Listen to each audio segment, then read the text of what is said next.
Say hello to Sasha the Squirrel. Today, she's becoming a nature detective. She finds a wiggly caterpillar. It moves, breathes, and grows. Next, she discovers a shiny rock. It doesn't move or grow, so it's non-living. Sasha collects more clues: leaves, toys, insects, and pebbles. Time to sort them. All things that breathe, move, or grow go to the living side.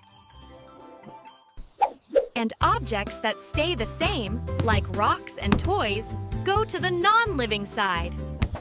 Now your turn. Look around your room. What's living and what's non-living? Great job, Nature Detective! You sorted just like Sasha!